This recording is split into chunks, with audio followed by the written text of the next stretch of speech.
I trust that most people here, one of the reasons why we're here is because we all agree that there is a problem of radical Islam, not just in Britain but in the world today, that a militant Islamist movement does exist. It's extremely powerful. Several countries are in its grip. It's growing, and it's growing in presence not only in individual countries but in the UN and in communities in this country. It is real, it has a real presence, and it shouldn't be ignored. Now, that said, I now want to get on to insulting you. This problem, I would submit, ladies and gentlemen, will not be solved by everyone in this hall here tonight. Even by everyone on this panel. Noble sentiments, as I'm sure we'll all express.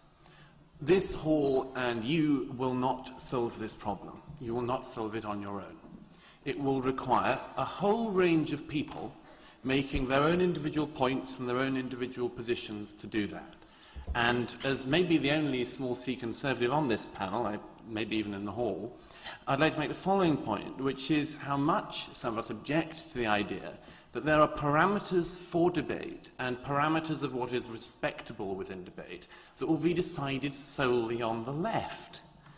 There are all sorts of criteria that can be applied to your own personal judgment of what you think is right and wrong. But this debate will have to be had a lot more frankly if we're going to win it. The first thing I'd say is this. Just as in the Cold War, in the battle against communism, a vital component is a toolbox approach to defeating the enemy of Islamist extremism. Now, some of that will be people who you and I don't like.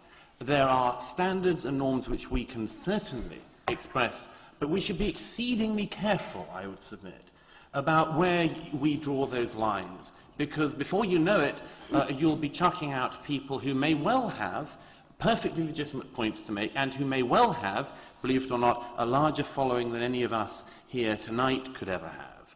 Are there places you draw the lines? Of course. I think everyone in this hall would be in agreement. The British National Party is an overtly racist organisation. It always has been. There's not going to be a moment when it isn't. Nobody's going to join who doesn't believe in those fundamentally racist principles of the party. Are there people like that who will jump on this bandwagon? Sure. But we're going to have to be extremely careful in who else we lump in with them. We spend all of our time, and quite rightly, shouldn't stop doing it, differentiating out between different types of Islam, different types of Muslims, and so on and so forth. But the minute it's a group of white, middle-aged men, it's with huge delight that people decide, excellent, we will dismiss them as one single block, no need to investigate further. Let me give you an example. The English Defence League, an extraordinary phenomenon which, by the way, in my opinion, wouldn't have occurred if the government had got a grip on al-Mujahirun. It only came about because the authorities didn't do anything about that particularly thuggish organisation. These things have consequences.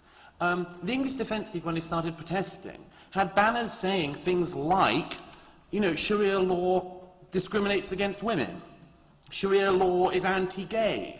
Well, I'm good with both of those sentiments. I'm sure most people in this room are. If you were ever going to have a grassroots response from non-Muslims to Islamism, that would be how you'd want it, surely. But, of course, we all know there are awkward things around this. There have been exposed links from the EDL with far-right organisations in individual cases, and maybe others will know more about this wider than that. But, you know, for instance, Louis Amis wrote a very interesting piece in Standpoint magazine some months ago after investigation, and he said, and others have said, that as far as they can see within the EDL, they have tried to kick out BNP elements.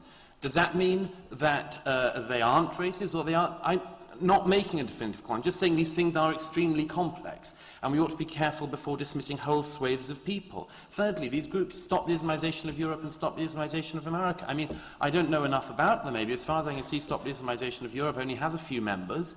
In America, Robert Spencer is one of the directors. I happen to know Robert Spencer. I respect him. He's a very brilliant scholar and writer. Now, some people in this hall may disagree with him, may disagree with all sorts of things he says. Well, sure, but Mariam Namazi sitting beside me is a communist. I disagree with Mariam Namazi on a whole range of things. She disagrees with me because I'm a conservative. But I don't think that Mariam Namazi should be out of the debate. I don't think anyone who was once a member of the Communist... I mean, I'm sitting on a panel with somebody who's a member of the Communist Party. Does that mean in future I should never be given a platform? The 20th century had two dreadful totalitarianisms, fascism and communism. Some of the people who people in this hall would throw out from being ever allowed to speak are being thrown out because once they met somebody who once sat on a platform with somebody who was once a member of a fascist party. Well, I'm sitting on a platform with a communist. That would mean I could never again speak in public if there was any sense to this debate. But there isn't, because people have this debate so ruddy badly. All spend their time polishing their halos. Yes, we're against racism. Yes, we're against fascism.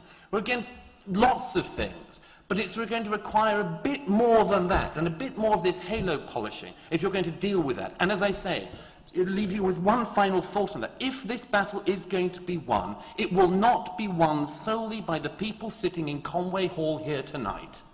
It will be won by a lot of people. We will have to make judgments along the way, and we'll disagree with them. I'll disagree with Mariam, I'll disagree with Shiraz, and all sorts of friends and colleagues. We'll disagree on individual cases and people. But the idea that you chuck whole swathes of people out of the debate is such a bloody left-wing thing to do. The left loves doing this all the time. The debate will be done on my terms.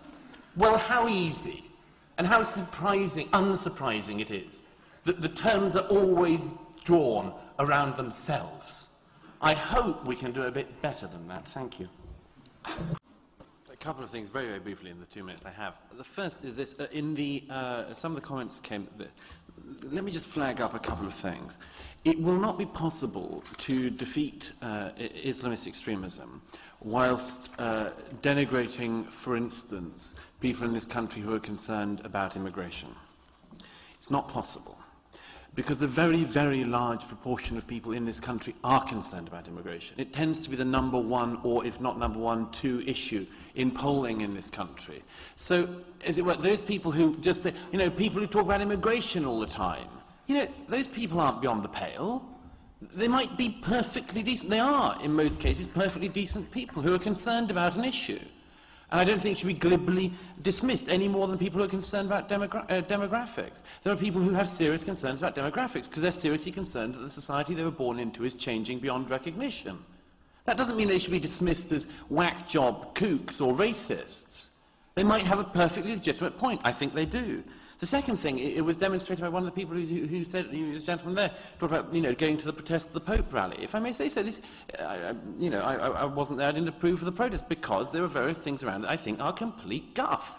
One of them is the fact that people love saying they went to the protest of the Pope thing. The Pope, the sort of, Pope's not on board with gay marriage. I'm a gay man, I'd love to have gay marriage approved by the Catholic Church. But, they're not going to. Meantime, I really, really wish that people would reserve their ire for the people who don't just want to stop me marrying, but want to throw me off a cliff. Much better way to spend your time. But of course people love it because they think, oh, I'll attack the Islamists, but then to be allow myself to do that, I can attack the Pope to show I'm not a racist. Show me a Monsignor, grab me a Cardinal, and I can attack them because that will allow me. This is left-wing nonsense. Again, paedophile priests, you said. If you'd have just stood there and said, I'm trying to protect Muslims from paedophile imams, people would go, oh, how Islamophobic. And actually, in that case, it probably would be. But you say paedophile priests and smear the Catholic priesthood, and it's not a problem. Thirdly, finally, getting toward the end, a lot of this problem comes down, and the question we didn't get onto tonight, the fact is this: at the end of the Second World War, the Nazi leaders were tried and executed. At the end of the Cold War, it didn't happen. One of the biggest problems we have is the fact that it wasn't resolved. The people who did the largest massacres, the largest number of deaths caused by any movement in history, were not brought to trial. It's thought of as Guardian, the leading left-wing newspaper, had Richard Gott, one of its editors, a paid member of the KGB, a paid KGB agent who said, oh, it was just a bit of a laugh.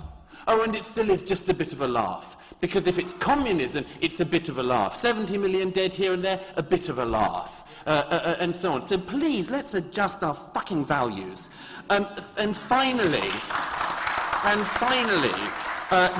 lot of this is a simple mental breakdown of the left. I hesitate to say this in the presence of Nick Cohen, who's chronicled this better than anyone.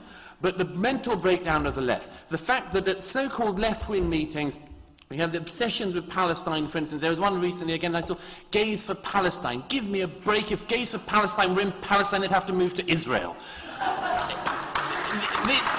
Just don't fall for this rubbish. And don't fall for it when it's coming from the right or the far right. And don't fall for it when it's coming from the left or the far left. Have some decency.